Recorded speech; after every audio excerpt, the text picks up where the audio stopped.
Mr. Vice Chancellor, Carleton graduates and guests, it is my pleasure and privilege to introduce our honorary doctoral recipient, Ibrahim Gideon. Ibrahim Gideon has built a career in telecommunications by combining insight and skill as an applied scientist with a collaborative approach to leadership. As Chief Technology Officer for TELUS, a leading telecommunications company in Canada, he is responsible for innovation, technology development, and strategy. Under Ibrahim's leadership, the TELUS broadband network has been independently recognized as one of the best in the world. Gideon is a passionate collaborator with industry partners to advance social capital and purpose. He serves on the boards of Digital Identification and the Authentication Council of Canada, the Next Generation Mobile Networks Alliance, the Alliance for Telecommunications Industry Solutions, and the Institute for Communications Technology Management. In addition to his industry roles, he is also a fellow of both the IEEE and the Canadian Academy of Engineering, a recognition of his significant contributions to the fields of engineering. He has been awarded many accolades for his leadership and industry contributions and is deeply passionate about promoting diversity and inclusion and early career growth. He is a frequent executive sponsor for Women in STEM events across the company and nationally, as well as on a global level. Gideon holds a bachelor's degree in electrical engineering from American University of Beirut, a master's in electronics engineering from Carleton University, and an honorary doctorate of laws degrees from the University of British Columbia. He is passionate about supporting engaged, high-performing teams to innovate and move technology forward. Mr. Vice Chancellor, in recognition of a distinguished career in the Canadian and international telecommunications and engineering industries, I request that you confer the degree of Doctor of Laws, honoris causa, upon Ibrahim Gideon. By virtue of the authority vested in me by the Board of Governors, and upon the recommendation of the University Senate, I confer upon you the degree of Doctor of Laws, honoris causa. Congratulations.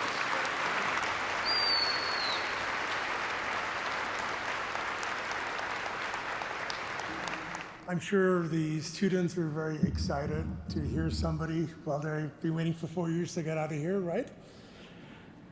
So truly a humbling moment. Thank you, Benoit. And I decided to go digital, and I'm timing myself because somebody must have abused this. I got around 100 emails saying, make sure it's less than 5 minutes. So I'll make sure I comply with that. But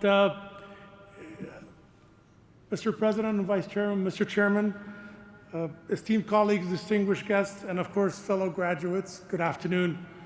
It's with great humility and honor that I accept this honorary PhD. It's not my first, but it is very emotional for me because I remember great times here at school before a lot of you guys were born in the 1990s. And nothing is more special than when your own university and alma mater recognizes you for the work you've been doing. As I stand before you here today, I think of the journey I took, and I'm not going to talk about the illegal stuff we used to do on Hog's Back. It's all legal now, so I mean, too bad I wasn't around in 2023. But it's not a recognition of an individual. It truly manifests itself with an individual, but it's a testament of the power of dedication that people and teams do, and it's the belief that hard work and determination, and more importantly, willingness to learn, that curiosity is what makes us achieve our dreams and make a positive impact. So as I accept this degree, I'm thankful personally, but it's the gratitude to all those people who supported me along the way, my family, my friends, my colleagues, and as you guys go to industry, your mentors are invaluable. And people pushing you to be the best version of yourself. Okay, thank you, ChatGPT. Because the intro was nicely curated by ChatGPT. And I did ask it for a 5-minute blurb so I don't exceed the timeline, but it was too general and not personal. And the person I am is the convergence of a great environment, be it family, education, friends, and work. And I'm going to go on a tangent, which I'm famous for, but I think you guys would appreciate it. You're leaving Carleton, and everybody used to say, oh, well, what's number one, what's number two? I think Carleton is the best place in the world to get an education. Let me tell you why.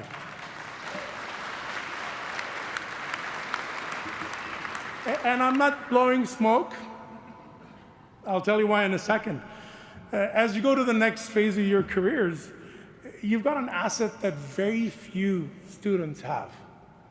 I'm not talking about the co-op program or summer jobs, or I'm talking about a life asset that either you can use or not, but at least you have it, right? So I don't need to debate. Every politician's talking about AI and robotics and artificial and automation, and they will replace many roles, right? Like, for example, my first 1 minute was generated. I said, honorary PhD, Carleton, female chancellor, male president, Canada. And I got a minute that was useful. The other stuff was too polite to mention the word I got. But so there's no doubt in my mind that generalists will be disappearing from our life as we know them today, correct? You don't have to agree with me, I believe that. So the generalists living a comfortable life are going to dwindle. And one thing will never be replaced, as you noticed with my AI-generated intro, is creativity and innovation. Those are timeless. Fact. Diversity is a great ingredient, is a fundamental ingredient towards creativity and innovation. And no, I'm not running for office. Canada is a great country for racial diversity. And this institution is a great place and a living testament of diversity of thought. I want to talk a bit about that. I remember my days at Carleton. My friends were in journalism, public health, architecture, business. The diversity of conversations and problem solving is what I believe got me where I am today. And that is something no machine can learn for you. For those of us who are geeks and techies, being with a bunch of geeks and techies is not terribly diverse, no matter what their race is. So, fact. How many engineering graduates, psychology professors participated in their thesis defense? I did. What universities are trying to do around the world now is make sure the School of Business is inoculated with thinking from the School of Engineering, medicine, psychology. We've had this when I was here since 1990. So what you guys have is unbelievable. Empathy is what you guys have, and that's a very valuable skill set that you cannot learn at any school or college, but you get here. So I stand in front of you today not as a technology executive or the CTO of TELUS or a global telecom technologist, but as a fellow graduate who have the wealth of experience and diversity that we have here. And how you approach and solve problem is what Carleton will give you. And that's what ensures the longevity of companies, intellectual wealth, and careers. So, and keep work fun and interesting. So you're so lucky to be a Carleton grad, and I don't want to waste more of your time. And I hope you use this very unique thing that we have on this campus and in the DNA of this university as you embark on the next section of your careers. So never give up on your dreams. You're going to lose a few. Trust me, I got the war ones. Never give up on them. Remember, it's not what you just do, it's also how you do it and what you become along the way. So we're going to continue.